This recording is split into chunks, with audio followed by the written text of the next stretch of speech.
I saw her for the first time at Moonlight Cafe. She was sitting at the corner table warming her hands around a cup of hot coffee in the slight chill.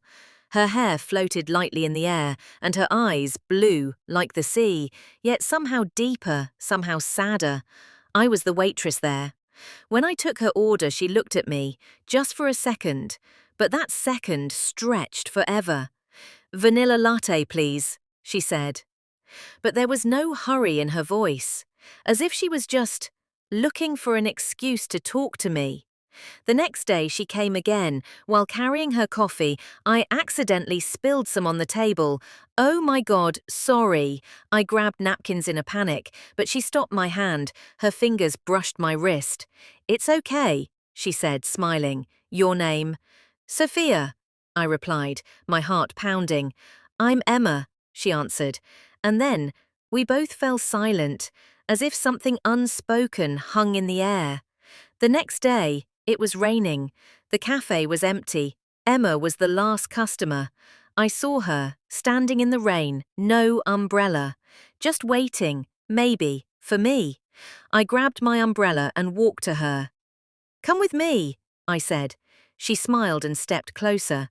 The umbrella was so small our shoulders touched. We walked quietly down the street. Then suddenly Emma grabbed my hand. "Your hands are cold," she murmured. I said nothing, just felt her warmth. The next week, she started coming every day. We talked more, and something unspoken grew between us.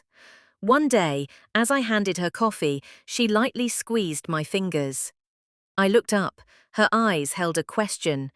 And then, she brought my hand to her lips and kissed it. Time stopped. "I can't come tomorrow," she whispered, "but the day after, will you meet me? Just us." I only nodded. The next day I saw Emma in the park. She'd texted me a spot with the best view. She was already there, wearing a pale blue dress, her hair slightly damp, as if she'd wanted to get caught in the rain. "You came," she said, smiling. I sat beside her, barely inches apart, yet it felt like an invisible force was pulling us closer. "What's wrong?" I asked. She took a shaky breath. Without thinking, she tangled her fingers with mine. And then, the moment came. Emma looked at me softly. Her blue eyes held a question, a permission. She tilted my chin down, and the space between our lips melted away.